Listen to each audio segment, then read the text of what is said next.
Hey, my name's John and welcome to my Metro 6R4 build. And if you haven't seen this before, it's essentially a Porsche Boxster with a Metro shell sat on top. And if you want, you can look back at some of the earlier videos to find out how we got this far. But in this episode, we need to look at these doors. And as you can see, what we had to do to get the door on the car was quite drastic. And this is what's left of the Porsche Boxster. And somehow we need to make this work.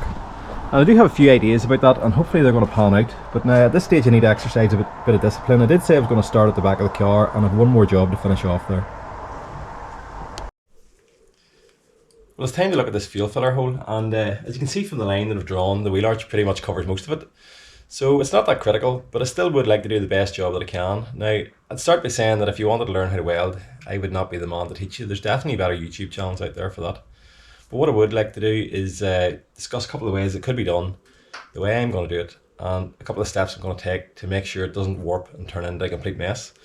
Now, somebody suggested actually the easiest way to do it would be to simply put a plate in from behind and a few tacks around it and fill over the top of it. And listen, you certainly could do that, and in the past I've done things like that, and the only thing I find with that is you have no filler here, and an amount of filler in the middle, and there's no transition into it. And so sooner or later the filler is going to sink and you'll see the repair that's been done. But now, most people probably wouldn't notice it. So if that was all you were comfortable with doing, listen, it would certainly work and you could get away with it. But it isn't something that I would do now. The next step you could do, you could put a flange the whole way around the repair.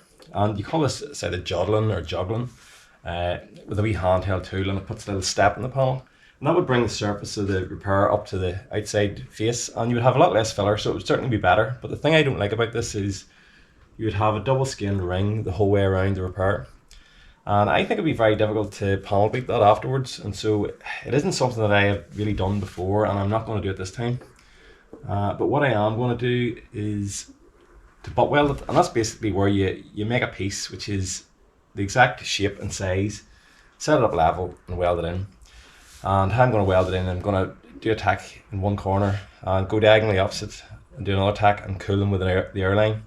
I'm basically working a star pattern until it's all done, and hopefully it'll turn out okay. But I think it's important whenever you do something like this that you think about what's happening to the metal whenever you go to weld it. And I think a lot of people look at something like this and think, I know, it's going to be a lot easier if I just cut a square out of this and weld it in like that, because it's easier to make the filler piece for it, and it certainly is. But what happens here is, as you weld it around the outside, it pulls the material together, okay? So basically what happens is you end up with an excess of material in each corner, and this is like probably be a raised piece. And then what you need people to try and do is to try and hammer this back down again, and this is your warping basically. But what you really should be doing is to hammer these welds and flatten them out so you can stretch the panel back out again, and these should hopefully disappear. And this is called planishing. And basically, if that was your weld there, you'd put a dolly up from the back and you'd hit it with a hammer from the front. The problem with a MIG weld is it's very hard, and there's only going to be so much planishing that you're going to be able to do to this. So it's important that you don't have very much warping in it. Now, what I have found is if you had a section like that, if you were to round the corners on it, basically put a radius on it, on any section, it shares the stress around the panel and it gets a lot less warping that I've found, and I've definitely had good success with this. But what is ideal about this is basically it's a circle, okay? And so it's going to pull in equally in every direction. And so I don't think there's going to be any high spot in this, but it might put because it's got a crown in it, it might try and pull that crown out of it, and it might have a low spot in the middle of it. And so I'm probably going to have to do some hammer and dolly work and planishing. But yeah, so what I'm basically going to do is cut the repair piece to the right shape that's going to suit welding it in, so it doesn't warp. Try and keep the panel cool, and then afterwards try and planish the welds as much as possible to bring it back. And hopefully that'll work out okay. But there's one thing about if you're going to weld anything on a car, there'll be somebody out there that has a completely different opinion on it.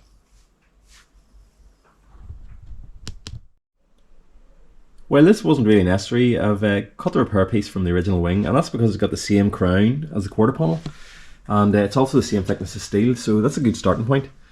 And as you can see, we've trimmed it down to we've got a nice tight fit, which is what I want, because you know, I don't want this material to be able to pull together once I weld it. Some people would make an argument for having a gap around it so that they get good penetration, but because this material is so thin, that's not going to be a problem. In fact, it's going to be difficult to weld it and not burn a hole through it. Now, as you can see, it's actually slightly bigger than it was to begin with, and that's because there was some rust down here in the bottom of the quarter panel from behind. And so by the time I've cut that away, this is what I've been left with. And as you can see, it's very close to this body line down here. So I think this is probably going to pull this body line out of shape, but because the arch covers it, you know, I'm not particularly worried. And another thing is, it's also worth noting that a lot of people would clean this material down around the weld with a flap disc. And I find all you're doing there is thinning the material out, and especially whenever the material is so thin to begin with, you want to try and keep as much of it as possible. So basically I've cleaned this material up with a DA sander, and you know, it's still the full thickness at the point of the weld, so I think it's going to be a bit better, a bit easier to weld. And another thing I'm going to try here is I'm going to tack weld this piece of steel onto the bottom of the quarter panel, and that's hopefully going to stop the quarter panel pulling out of shape. But you know, it might not make any difference, but it's certainly not going to hurt, so we'll try it anyway.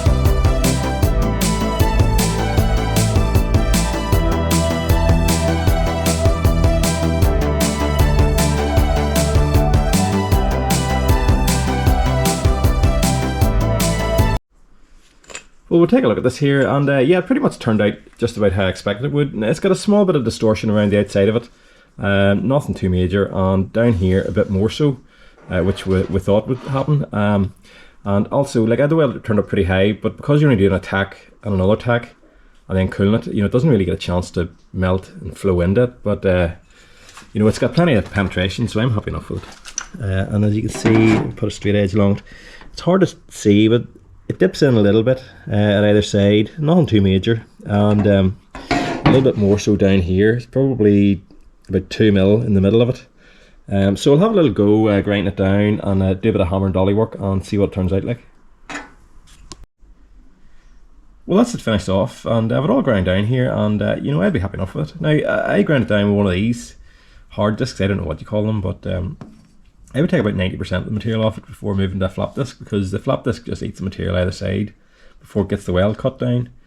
And so I find, you know, that way is a lot better. Now, there's still the odd wee bit where you could panel beat this and you know, grind it out a little bit further, make it a little bit better, but it's going to get filled anyway, so I don't really see the point in that there. It's just all you're doing is thinning out the material for no reason, you know, and all I really care about is that, you know, overall that it's straight. You know, and that is, you know, it's definitely a lot better than it might have been. So I guess we'll call the back of the car good, and it's time to move on to the doors. Well, it's time to look at these doors here, and well, I'm not particularly excited about this job. It's the next one on the list, and I think once it's done, it's going to be the major hurdle of this project out of the way. Now, this is what I had to do to get the door on the car. I just had to cut the front out of it. And the reason for that is because the pillar of the Porsche Boxster is so much bigger and it sits further back, okay? And now I've cut away this outside piece of pillar is cut away, and this is the inner piece of the Porsche Boxster. And this roughly lines up with the outside piece of the Metro. So I'm planning to use this as the new outside section and build a new piece on the inside. And basically I'm going to try and mount the hinges through it, okay? And as a couple of people quite rightly pointed out, as you move the door back, the front of the door back, if you were to move the hinge back, the pivot point would change. So whenever you opened it up, the front of the door would dig into the pillar. Now, I'd already thought about that, but my plan here is to slice the hinge here, okay, and lengthen it by the same amount that the door is shortened. And this is only 4mm plate steel, so that should be easy enough, and I can brace it up here in the back and stuff. And another couple of things I'm going to have to do is because it sits slightly further out, I need to drill out the holes on the the door, and hopefully there'll be enough movement to bring this out to compensate for the extra thickness of the pillar.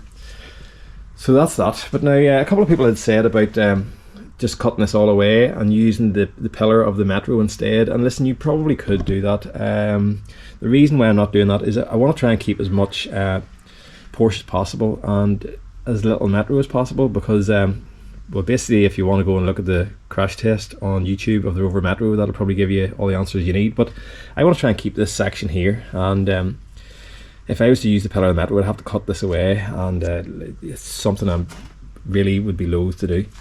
But yeah, so that's what we're looking like there. Now there's other issues as well. This door is too deep, and it's rubbing here along the bottom of this sill. Now I've kept this sill for the same reason. I want to keep the strength in the car, so I need to take a bit off the bottom of the door, but leave enough on it so that I can put a flange folded round again on it. But now first I need to put the front back on the door so the door doesn't fall apart, and then worry about the bottom of it. And I also need to take a bit out of the back of the door here because it's foul on this section, and but that's not really going to matter because the door pod covers it, so it's not really going to matter what way it's done. But there's definitely plenty of issues to be dealing with here. I spent most of yesterday sat on a crate here, and I was just trying to work out what the best way to go about this was, and I was trying to save this piece here, and as you can see there's so many bits missing out of it that I just think it needs cut out. It's also 10mm further out than the original Metro panel would have been, and I've put a piece of steel in behind here to sort of represent where it would be on a Metro. Okay, so I'm thinking if I just cut this out altogether and replace it with something slightly thicker like this piece, I can actually cut it back to here, and that would maybe mean that I wouldn't have to shorten the door so much. In fact, maybe cutting the door was a mistake. I might just have to weld the front back on it again, but so that's the plan at the minute. Yeah, this is going to be cut out. I'm still going to keep the structural section on the inside. I'm just going to trim this side of it down to get the new section in, and this bit here is just temporary at the minute. And there's another problem that I couldn't get my head around, and this is part of the reason why I'm going to change this, because I've actually had to put a slight bend in it. This is the original hinge panel, and I had assumed this was going to be straight, but as you see it comes down here and it kicks out at the bottom. So this hinge here is actually angled, and that's so that this pin here like intersects with the pivot point at the top. And if I wasn't to replicate this in the new panel, you know, these two hinges would bind, and they would probably work okay for a while, but sooner or later one of them would probably fail. So I need to make sure that this hinge sits at the same angle, and this piece in the car is completely flat, so it sort of suits just to cut it out and make a new piece.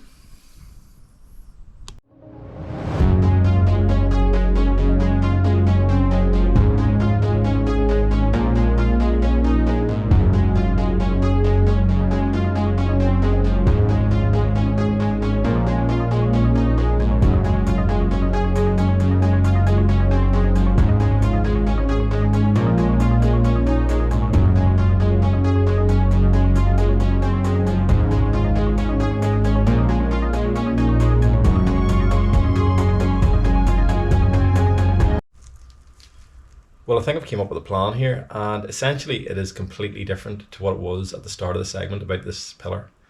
And the reason for that is that my research had told me there's a bit of boron steel inside this structural section that I'm trying to keep. And because it's not weldable or difficult to weld or some such, I didn't want to get into it. And so my intention was to leave this pillar longer, okay, and I was going to shorten the inside structure of the door to compensate for it and alter the hinges to suit. And since cutting this piece off here, I was able to see it and identify it, and it wasn't really affecting me in any way that I thought that it might. And it's turned out that by simply cutting that tiny piece off it there, that would have been here, that I can now shorten this pillar back to where it would have been on the original Metro.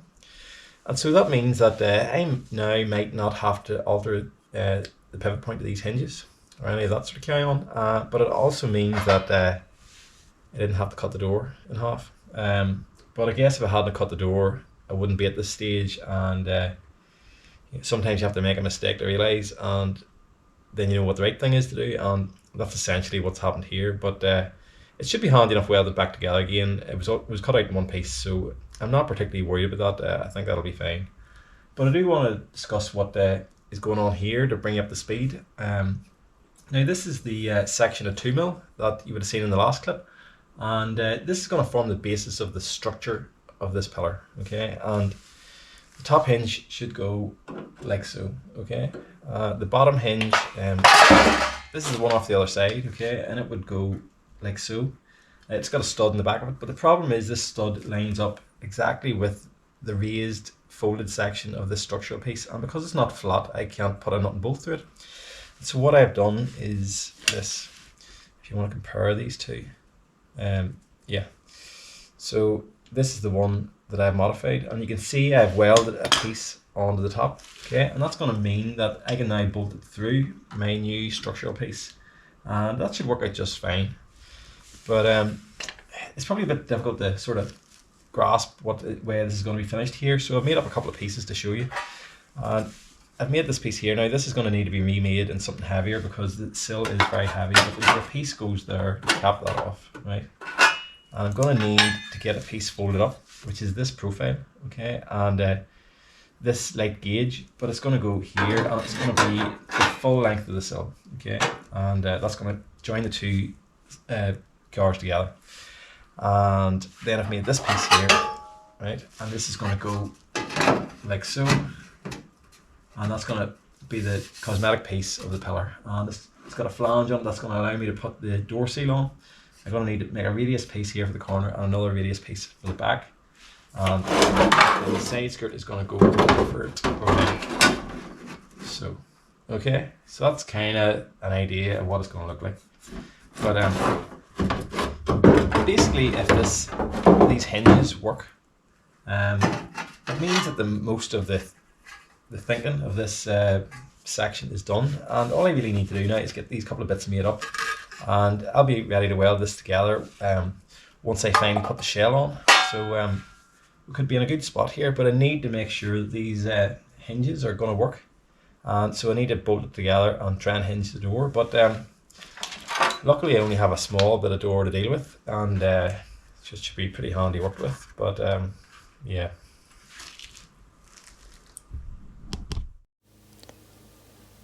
So here's the hinges and the front of the door bolted on, and it looks to me like this is going to work. So basically I think now what I need to do is weld this section back onto the door and cut a bit off the bottom of it and do a test fit of the whole door on here and see if I can get it to hinge and work.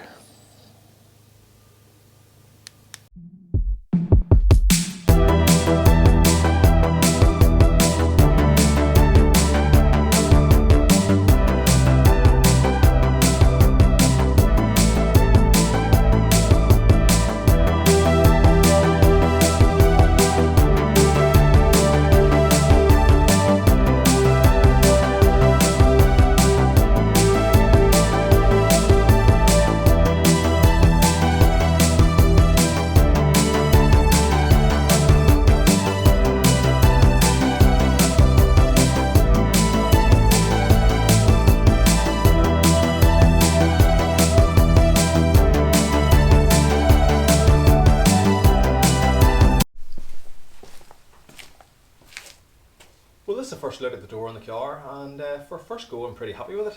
Now the gap down here is pretty good, the whole way around the door. The only thing I've noticed is that it's in too far at the top here, and what that basically means is that it's out too far at the bottom, and so it's tipping the top of the door in. So what I need to do is try and pull this bottom bit in, but having a quick look at it, I think I'm going to be able to modify the door and drill out the holes and hinges and be able to pull it in a bit, so hopefully that's going to work out okay. Now, this is the section from the inside of it, and as you can see I cut this out of it on the time lapse, but basically this fold was touching the pinch weld of the Porsche, so that had to go, and we'll have to make a new one of those. And I also took a bit off the bottom of the door, not that much, but probably about 10mm, but it is still very tight to the sill here, and I've left it that way purposely at the minute because I now need to work out how much gap I'm going to leave at the bottom, because I need to put a fold on the bottom of this door so that I can pinch in a new intersection that I'm going to have to make, and I need to allow for the side skirt and a gap between the side skirt and the door. So I'm estimating that if I come up about 10 mil and fold that over, that should be hopefully in the ballpark, but I'm only really going to get one go at that, so hopefully that's going to work out okay, because you can't really unfold the steel and then fold it again, it gets a bit messy. But as you can see, it does open and close. Now it is very flexible at the front because the structural section of the pillar is only tack welded in, but it does open and close good enough. So there you are. So I think now what I need to do is to make a new inner piece, or that I cut out to replace this here, and put a fold on the bottom of the door, and that should pretty much be the door in the ballpark there, and the pillar's looking pretty good, so I think we're getting on okay here.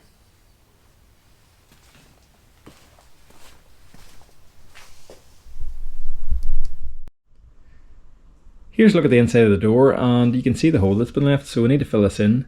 Now I've made this piece here by clamping it in between two bits of angle iron and hammering the lip over with a rubber mallet, and it has done the job. Now it wouldn't be the best way to fold something, but in a pinch it will work for something that you need that's quite long.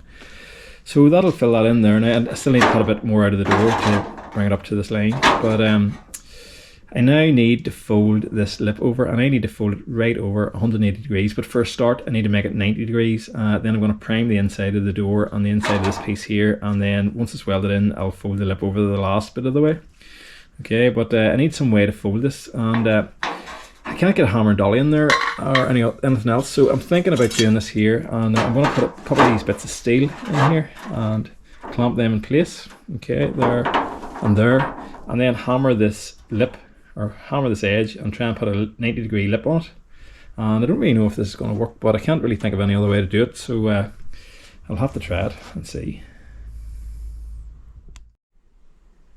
Well, this is what I've come up with. So I've got this long bit of angle iron clamped behind the door, and hopefully that's going to keep the bottom of the door straight. And I've clamped these bits of steel in here on the inside, so I'm going to now try and hammer this edge round and put a lip on the bottom of the door.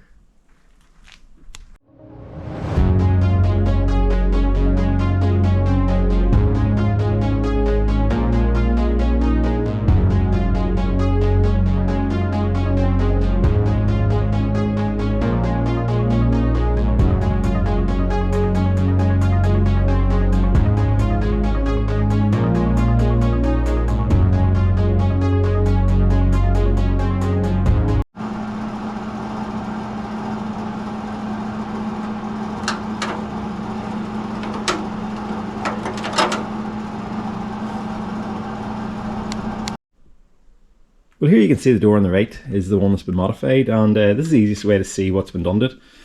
So this feature here, this fold has been removed, and it's basically been flattened out.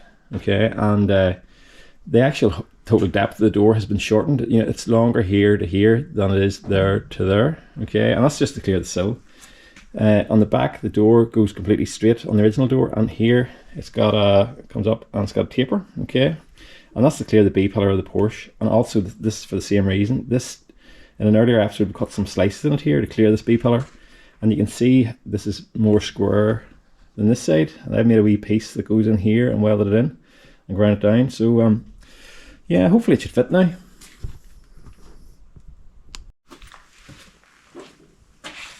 Well, this is one of the doors finished and working on the car. Now here's the side skirt, so that's really all I could ask for. And it does seem to fit nicely now. So what I need to do is transfer all what I've learned here onto the other door, and I've got all the measurements, so it should be a lot quicker to do this one. And then I need to work out what I'm going to do next. Now I would really like to keep on moving forward and fit the front panels, but I think I need to hang about in this area and sort out this roll cage. And I wish I was the type of person that could just put the rollover hook from the Porsche in the back and call it good. And you could do that, but ever since learning about Metro 6R4s and finding out they had this roll cage inside of the structure of the car, I thought it was a pretty nice feature, and I think for me I'm going to have to do that to be happy with the car. And so that's probably what I'm going to do next. But if you want, you can subscribe and come back and find out, and if you like the video, feel free to like it.